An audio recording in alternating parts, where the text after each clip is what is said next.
कौन आपण माने यूपीएससी स्वप्न देखुचंती कि काहेकि ना आपण माने यूपीएससी कोचिंग सहित रहिबा खाइबा सब किछि फ्री रे पाई परिबे ओडिशा सरकार तरफरु केमिति पाइबे पूरा डिटेल्स रे कहबी ता पूर्व वीडियो को सेव कर देबे आ निज सांग मानक सहित शेयर कर देबे सेमाने भी जानि परिबे। देखो आपण माने सब जानथिबे ओडिशा सरकार प्रति वर्ष 200 पिला मानकु फ्री रे यूपीएससी कोचिंग दबा सहित रहिबा खाइबा सब किछि फ्री रे दउचंती। बस आपनको ई गुटी एग्जाम क्वालिफाई करिवार अछि। आपण जदी एग्जाम को क्वालिफाई कर जाउचन ताले आपण माने ओडिशा सरकार तरफरु फ्री यूपीएससी कोचिंग नबा सहित रहिबा खाइबा सब किछि फ्री रे पाई परिबे। देखो ये एग्जाम पई आज पाखरु माने 8 जून पाखरु ऑनलाइन अप्लाई स्टार्ट हे सारछि आ या लास्ट डेट रहइबो 19 जून 2026। देखो इतरे 20 जून ले आपनकर करेक्शन विंडो बारिबा आपण माने किछि भी करेक्शन करि परिबे आ आपनकर 24 जून ले एडमिट कार्ड बारिबा और 28 जून ले आपनकर एग्जाम होबो। देखो जदी आपण माने ग्रेजुएशन कंप्लीट कर सारछन्ती ताले जल्दी जाई कि एंट्रेंस पई अप्लाई कर दियंतु। अप्लाई कोडी करिवे ना साम सुडिसा पोर्टल ले आपण माने अप्लाई करि परिबे आ जदी आपण माने एग्जाम रे क्वालिफाई हे जाउछन्ती ताले आपण माने सरकार तरफरु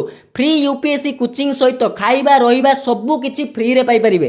तो ये वीडियो को जेते ही पारिबो निज सांग मानक सहित शेयर कर दियंतु सेमाने भी ए विषय रे जानि परिबे।